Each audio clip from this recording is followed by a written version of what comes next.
Shalom Lekulán, nos volvemos a ver en esta ocasión para continuar caminando números Bemidbar en el desierto, ahora con el tercer fragmento o Shelishi Alisha de la Parashá Masei, trayectos, etapas, escalas, viajes.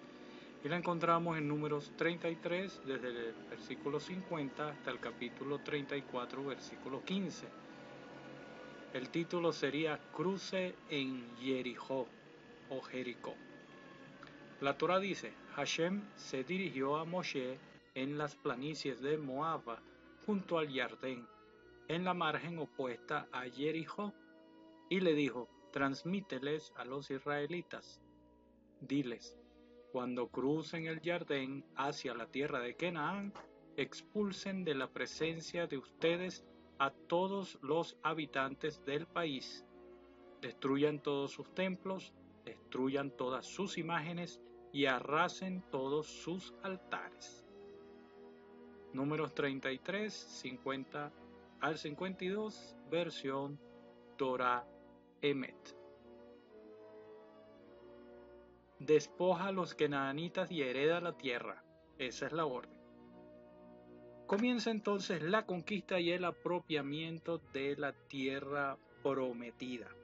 En este momento se les están dando las instrucciones precisas por dónde tenían que cruzar y qué era lo que tenían que hacer, aunque se habían dado unas instrucciones o un esbozo previo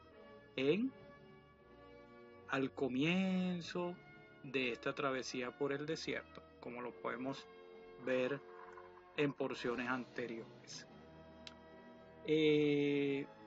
Aquí se indican los límites de la tierra de Canaán, la tierra prometida, y que según algunos historiadores o algunos comentaristas indican que era prácticamente el tamaño de una provincia egipcia para la época. Estamos hablando del siglo XV al siglo XIII antes de la era común o antes de Mashiach como tal, ¿no?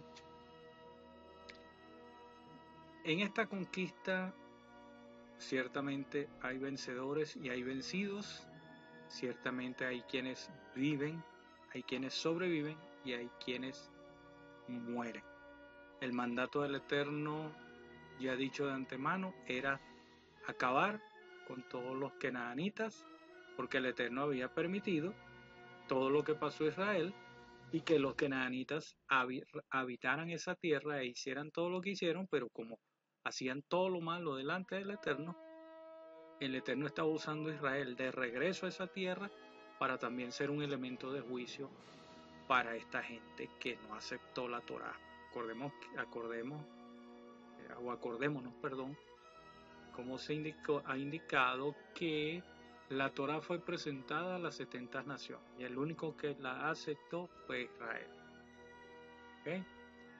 Bien, entonces, pero el Eterno establece o advierte a los israelitas que si no exterminan, o sea, en pocas palabras, si no hacen caso a las instrucciones y hacen las cosas como el Eterno se los indica, estas van a ser aguijones en sus ojos, espinas en tus costados y te asaltarán al final. ¿Ok? Y el Eterno incluso dice que así como yo pensaba hacerles, se los haré a ustedes. Entonces, esta es otra orden y en pocas palabras es: obedece o tendrás las consecuencias de no hacer como yo te lo indico. Y esa ha sido la historia a través de los tiempos. Y parece que las demás naciones repetimos las historias y no aprendemos de las lecciones. Y mucho menos buscamos a Dios y dirección de Dios para dirigir a las naciones. Hacemos como nos parece o como son las ideologías de moda de el mundo secular. Por eso el Eterno advierte lo que les estaba mencionando anteriormente. Entonces lo que tenía pensado hacerles a ellos, se los haré a ustedes. Números 33, 56. Ahora, ¿quiere decir que el Eterno iba a hacer? Bueno, el Eterno iba a permitir que a Israel, por ser desobediente o por hacer las cosas a su manera, pasara lo que les tocaba pasar a los otros pueblos a los cuales estaba mandando Israel ser elemento de juicio.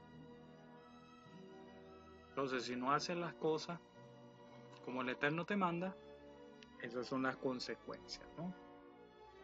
Y aquí también se habla de la distribución de la tierra de acuerdo a un principio o al principio por proporcional. Se le ordena a los cabezas de tribus, a los Nesín, que de alguna manera son como los padres de familia de sus tribus, a distribuir por lotes la tierra. Y el principio proporcional, aquí podemos observar en contraparte cuando estábamos hablando en la parashá Matot sobre el botín de Midian, que fue partido en dos partes iguales, una parte para los guerreros y una parte para la comunidad. De una parte se sacó el diezmo para el Eterno y de otra parte se sacó el diezmo a los levitas. Aquí no vemos tanta igualdad, sino que el asunto es proporcional y dice que los que eran muchos debía dársele más, y a los que son pocos se les dará de acuerdo a su número. Por supuesto que será menos que aquellos que son muchos. Entonces no podría decirse que hay reparticiones iguales, porque si hay reparticiones iguales quiere decir que los que son muchos iban a tener menos y los que son pocos iban a tener más, y no era proporcional a su número entonces. Entonces aquí sí se está aplicando un principio de justicia, que es lo que podemos ver como un hilo conductor o eje transversal en las instrucciones del Eterno en la Torá. Entonces, por eso la pregunta, ¿justicia o igualdad? Ok, pero es que como seres humanos, como digo yo, somos necios somos.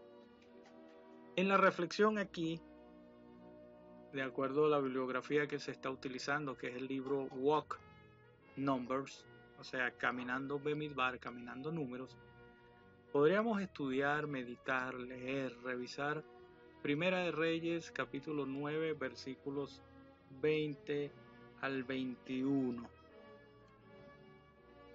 Y podríamos sacar esta conclusión de que ni los esfuerzos israelitas, como pudiéramos ver en Números 33, 52 al 56, ni un mandamiento divino, como por ejemplo en Éxodo 23, 20 al 31, por sí solo prevalece. Tiene que haber una articulación, una interacción, una simbiosis, porque de alguna manera lo que diga el Eterno y lo que ordena el Eterno ciertamente es ley, es mandato, una instrucción, pero a Él no le afecta en nada. Nos afecta a nosotros, su creación, y más si somos sus hijos que venimos a este camino, hemos decidido adoptar esta identidad, este pueblo, esta ley, la Torá, los valores, principios, creencias. Entonces, no solamente es un esfuerzo o no solamente es un mandato divino, tiene que haber una articulación, y ahí en donde nosotros como humanidad o como pueblo del Eterno formamos una pieza fundamental para que entonces la gloria del Eterno se manifieste, el Minshelen Hashamayim, el dominio de los cielos, se manifieste. Entonces podríamos pensar en ese aspecto cómo el destino y el ejercicio de la libre voluntad se despliegan en la historia y han ayudado a que en algún momento hayan buenos resultados y en otros momentos resultados no deseados o contrarios. Podemos refrescar nuestra mente o pasearnos en todos los hechos en la Torá, y por supuesto más adelante, aquí estamos mencionando reyes, es aconsejable leer esos ketubín, esos escritos como crónicas, reyes, jueces, y entender, y vamos a ponernos quizás como Moshe cuando regresaron los oficiales del ejército y que perdonaron entonces a midianitas y el botín. Podríamos pensar, bueno, vale, pero ¿cómo Israel teniendo todo, teniendo la dirección del Eterno, teniendo a Moshe, teniendo a Aarón, teniendo a los sacerdotes, teniendo profetas, y hacía lo que decía. Bueno, pero si nosotros hoy en día teniendo la Torá, nos vamos más por lo que dice el hombre que por lo que dice la Torá, o nos vamos más con una ideología política porque nos parece más justa, o no tanto más justa, nos guiamos porque todos tengamos las mismas cosas, o sea, mucha igualdad, cuando el principio es justicia, sigo insistiendo.